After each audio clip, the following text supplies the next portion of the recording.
बताना पड़ेगा और खास तौर से बिहार की जनता को बताना पड़ेगा, जिनको फख्र है और नाज है कि बिहार का पैदा होने वाला बेटा भारत की सरजमीन की हिफाजत के लिए अपनी जान को कुर्बान कर दिया। मगर देश के प्रधानमंत्री को ये बताना पड़ेगा कि क्या जिस जगह पर कर्नल संतोष बाबू के साथ हमारे 20 जवानों ने अपनी जान को कुर्बान किया, क्या उसी जगह पर आज चीन का आउटपोस्ट नहीं है? इनकी फौजें हमारी भारत की सरजमीन पर नहीं बैठी हैं। देश के प्रधानमंत्री को बताना पड़ेगा। देश के प्रधानमंत्री जुमलों से भाग नहीं सकते, ये सवाल हम उनसे कर रहे हैं। मेरा दूसरा सवाल, मेरा एक और सवाल नीतीश कुमार से है कि उन्होंने लॉकडाउन में जो बिहार के बच्चे राजस्थान कोटा में तालीम हासिल कर रहे थे, उनको आने की इजाजत नहीं दी। मगर नीतीश कुमार को बीजेपी से इतना डर है कि बीजेपी का एक एमएलए अपनी औलाद के लिए, अपने बेटे के लिए नीतीश कुमार उसको परमिशन देते हैं कि जाओ, तुम्हारी औलाद है, तुम जाकर कोटा से अपने बच्चे को ला लो। नीतीश कुमार, क्या बीजेपी का बेटा, एमएलए का बेटा बिहार का बेटा है, और जो गरीब के बेटे बिहार से बाहर जो मजदूरी कर रहे थे, जो पढ़ रहे थे, उनको आपने आने की इजाजत क्यों नहीं दी? क्या ये आपकी बिहार की जनता से मोहब्बत है?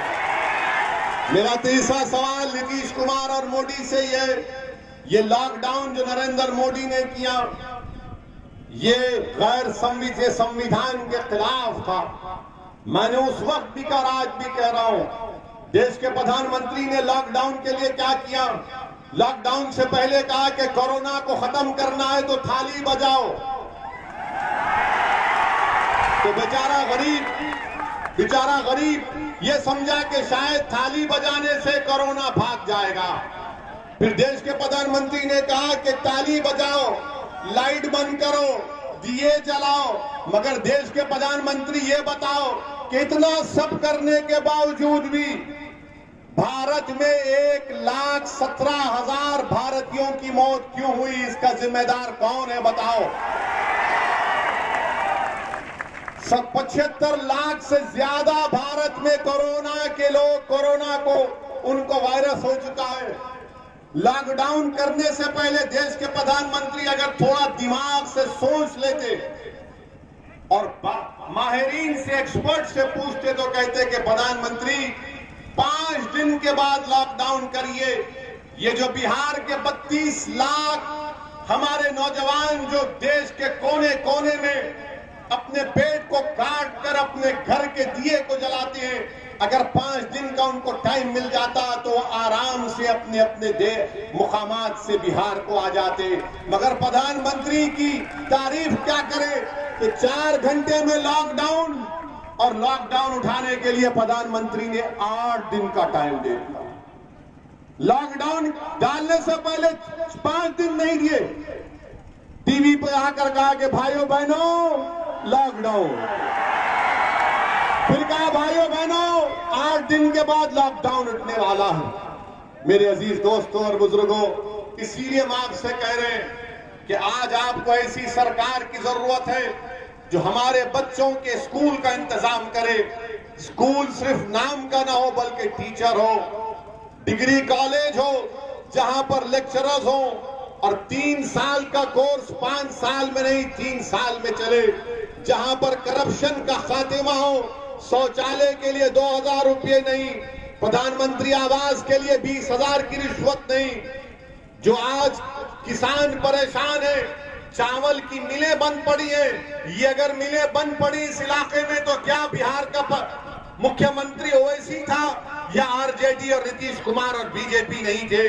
मेरे भाई, मैं आपसे गुजारिश करने आ रहा हूं कि आपसे मेरी अपील है कि कल तक बिहार की आवाम को एक विकल्प नहीं था, कभी आरजेडी तो कभी नीतीश कुमार और बीजेपी थी। आज आपके सामने एक विकल्प है और हम आपसे वादा कर रहे हैं कि बिहार का वो पिछड़ा हुआ जो शख्स, जो गरीब, जो सबसे दबा हुआ है, कुचला हुआ है, गरीब है, जिसकी आवाज को आज, उसकी आवाज, उसकी तकालीफ को कोई सुन नहीं सकता, उन तमाम कमजोरों की आवाज कुशवाहा साहब के रूप में हम बिहार तक और बिहार के विधानसभा तक लेकर जाएंगे।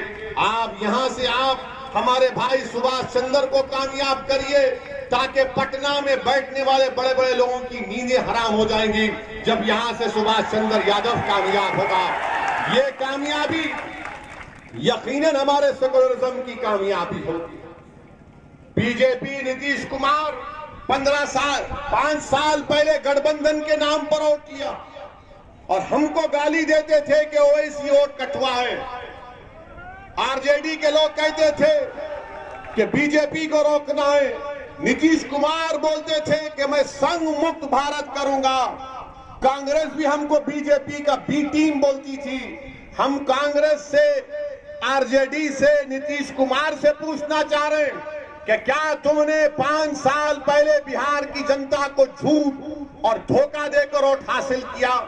तुम्हारी वजह से, तुम्हारी नाकामियों की वजह से ये तुम जिम्मेदार हो। अगर आज बिहार में नीतीश कुमार नरेंद्र मोदी की गोद में बैठे हैं तो इसकी जिम्मेदार आरजेडी और कांग्रेस है।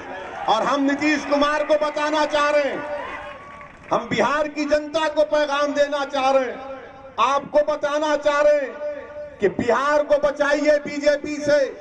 बीजेपी ये चाहती है कि नीतीश कुमार को दिखाकर और चुनाव के बाद नीतीश कुमार को रिटायर कर दिया जाए और बीजेपी के एक आदमी को बिहार का मुख्यमंत्री बना दिया जाए। इसीलिए ये लड़ाई कुशवाहा और मोदी की लड़ाई है। इसमें आरजेडी, कांग्रेस, नीतीश कुमार नहीं है। एक तरफ मोदी है, दूसरी तरफ कुशवाहा है। अगर आप मोदी को शिकस्त देना चाहते हैं तो मैं बिहार की जनता से अपील कर रहा हूं कि उन पार्टी का साथ मत दीजिए जो 15 साल आरजेडी को मौका मिला, 15 साल नीतीश कुमार बीजेपी को साथ मिला। आज आपके पास एक विकल्प है, इसका साथ देकर बिहार को मजबूत करिए। मुझे और 3 मुकामात पर जाना है, इसलिए आपसे इजाजत चाहता हूं। अगर जिंदगी ने वफा की तो इंशाअल्लाह दोबारा आऊंगा और दोबारा आकर तफसील से आपसे बात करूंगा। मैं आपकी तरफ से हमारे सुभाष साहब को कामयाबी का ये माला पिना दूं, बताना पड़ेगा और खास तौर से बिहार की जनता को बताना पड़ेगा, जिनको फख्र है और नाज है कि बिहार का पैदा होने वाला बेटा भारत की सरजमीन की हिफाजत के लिए अपनी जान को कुर्बान कर दिया। मगर देश के प्रधानमंत्री को ये बताना पड़ेगा कि क्या जिस जगह पर कर्नल संतोष बाबू के साथ हमारे 20 जवानों ने अपनी जान को कुर्बान किया, क्या उसी जगह पर आज चीन का आउटपोस्ट नहीं है? इनकी फौजें हमारी भारत की सरजमीन पर नहीं बैठी हैं। देश के प्रधानमंत्री को बताना पड़ेगा। देश के प्रधानमंत्री जुमलों से भाग नहीं सकते। ये सवाल हम उनसे कर रहे हैं। मेरा दूसरा सवाल, मेरा एक और सवाल नीतीश कुमार से कि उन्होंने लॉकडाउन में जो बिहार के बच्चे राजस्थान कोटा में तालीम हासिल कर रहे थे उनको आने की इजाजत नहीं दी। मगर नीतीश कुमार को बीजेपी से इतना डर है कि बीजेपी का एक एमएलए अपनी औलाद के लिए, अपने बेटे के लिए नीतीश कुमार उसको परमिशन देते हैं कि जाओ, तुम्हारी औलाद है, तुम जाकर कोटा से अपने बच्चे को ला लो। नीतीश कुमार क्या बीजेपी का बेटा, एमएलए का बेटा बिहार का बेटा है? और जो गरीब के बेटे बिहार से बाहर जो मजदूरी कर रहे थे, जो पढ़ रहे थे, उनको आपने आने की इजाजत क्यों नहीं दी? क्या ये आपकी बिहार की जनता से मोहब्बत है? मेरा तीसरा सवाल नीतीश कुमार और मोदी से ये लॉकडाउन जो नरेंद्र मोदी ने किया, ये गैर संविधान के खिलाफ था। मैंने उस वक्त भी कहा, आज भी कह रहा हूं, देश के प्रधानमंत्री ने लॉकडाउन के लिए क्या किया? लॉकडाउन से पहले कहा कि कोरोना को खत्म करना है तो थाली बजाओ। तो बेचारा गरीब ये समझा कि शायद थाली बजाने से कोरोना भाग जाएगा। फिर देश के प्रधानमंत्री ने कहा कि ताली बजाओ, लाइट बंद करो, दिए जलाओ। मगर देश के प्रधानमंत्री ये बताओ कि इतना सब करने के बावजूद भी भारत में 1,17,000 भारतीयों की मौत क्यों हुई? इसका जिम्मेदार कौन है बताओ? 75 लाख से ज्यादा भारत में कोरोना के लोग, कोरोना को उनको वायरस हो चुका है। लॉकडाउन करने से पहले देश के प्रधानमंत्री अगर थोड़ा दिमाग से सोच लेते और माहिरीन से, एक्सपर्ट से पूछते तो कहते कि प्रधानमंत्री 5 दिन के बाद लॉकडाउन करिए।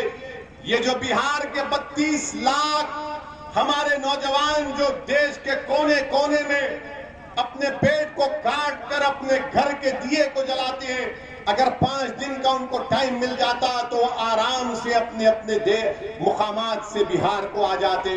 मगर प्रधानमंत्री की तारीफ क्या करें कि 4 घंटे में लॉकडाउन, और लॉकडाउन उठाने के लिए प्रधानमंत्री ने 8 दिन का टाइम दे दिया। लॉकडाउन डालने से पहले 5 दिन नहीं दिए, टीवी पर आकर कहा कि भाइयों बहनों लॉकडाउन, फिर कहा भाइयों बहनों 8 दिन के बाद लॉकडाउन उठने वाला है। मेरे अजीज दोस्तों और बुजुर्गों, इसीलिए हम आपसे कह रहे हैं कि आज आपको ऐसी सरकार की जरूरत है जो हमारे बच्चों के स्कूल का इंतजाम करे। स्कूल सिर्फ नाम का ना हो बल्कि टीचर हो, डिग्री कॉलेज हो जहां पर लेक्चरर्स हो, और 3 साल का कोर्स 5 साल में नहीं 3 साल में चले, जहां पर करप्शन का खात्मा हो, शौचालय के लिए 2000 रुपये नहीं, प्रधानमंत्री आवास के लिए 20,000 की रिश्वत नहीं। जो आज किसान परेशान है, चावल की मिलें बंद पड़ी है, ये अगर मिलें बंद पड़ी इस इलाके में तो क्या बिहार का मुख्यमंत्री ओवैसी था या आरजेडी और नीतीश कुमार और बीजेपी नहीं थे? मेरे भाई, मैं आपसे गुजारिश करने आ रहा हूं कि आपसे मेरी अपील है कि कल तक बिहार की आवाम को एक विकल्प नहीं था, कभी आरजेडी तो कभी नीतीश कुमार और बीजेपी थी। आज आपके सामने एक विकल्प है और हम आपसे वादा कर रहे हैं कि बिहार का वो पिछड़ा हुआ जो शख्स, जो गरीब, जो सबसे दबा हुआ है, कुचला हुआ है, गरीब है, जिसकी आवाज को आज उसकी आवाज, उसकी तकालीफ को कोई सुन नहीं सकता, उन तमाम कमजोरों की आवाज कुशवाहा साहब के रूप में हम बिहार तक और बिहार के विधानसभा तक लेकर जाएंगे। आप यहां से आप हमारे भाई सुभाष चंद्र को कामयाब करिए ताकि पटना में बैठने वाले बड़े बड़े लोगों की नींदें हराम हो जाएंगी जब यहां से सुभाष चंद्र यादव कामयाब होगा। ये कामयाबी यकीनन हमारे सेकुलरिज्म की कामयाबी होगी। बीजेपी, नीतीश कुमार 5 साल पहले गठबंधन के नाम पर वोट किया और हमको गाली देते थे कि ओवैसी वोट कटवा है। आरजेडी के लोग कहते थे कि बीजेपी को रोकना है। नीतीश कुमार बोलते थे कि मैं संघ मुक्त भारत करूंगा। कांग्रेस भी हमको बीजेपी का बी टीम बोलती थी। हम कांग्रेस से, आरजेडी से, नीतीश कुमार से पूछना चाह रहे हैं कि क्या तुमने 5 साल पहले बिहार की जनता को झूठ और धोखा देकर वोट हासिल किया? तुम्हारी वजह से, तुम्हारी नाकामियों की वजह से ये तुम जिम्मेदार हो। अगर आज बिहार में नीतीश कुमार नरेंद्र मोदी की गोद में बैठे हैं तो इसकी जिम्मेदार आरजेडी और कांग्रेस है। और हम नीतीश कुमार को बताना चाह रहे हैं, हम बिहार की जनता को पैगाम देना चाह रहे हैं, आपको बताना चाह रहे हैं कि बिहार को बचाइए बीजेपी से। बीजेपी ये चाहती है कि नीतीश कुमार को दिखाकर और चुनाव के बाद नीतीश कुमार को रिटायर कर दिया जाए और बीजेपी के कदमी को बिहार का मुख्यमंत्री बना दिया जाए। इसीलिए ये लड़ाई कुशवाहा और मोदी की लड़ाई है। इसमें आरजेडी, कांग्रेस, नीतीश कुमार नहीं है। एक तरफ मोदी है, दूसरी तरफ कुशवाहा है। अगर आप मोदी को शिकस्त देना चाहते हैं तो मैं बिहार की जनता से अपील कर रहा हूं कि उन पार्टी का साथ मत दीजिए जो 15 साल आरजेडी को मौका मिला, 15 साल नीतीश कुमार बीजेपी को साथ मिला। आज आपके पास एक विकल्प है, इसका साथ देकर बिहार को मजबूत करिए। मुझे और 3 मुकामात पर जाना है, इसलिए आपसे इजाजत चाहता हूं। अगर जिंदगी ने वफा की तो इंशाअल्लाह दोबारा आऊंगा और दोबारा आकर तफसील से आपसे बात करूंगा। मैं आपकी तरफ से हमारे सुभाष साहब को कामयाबी का ये माला पिना दूं।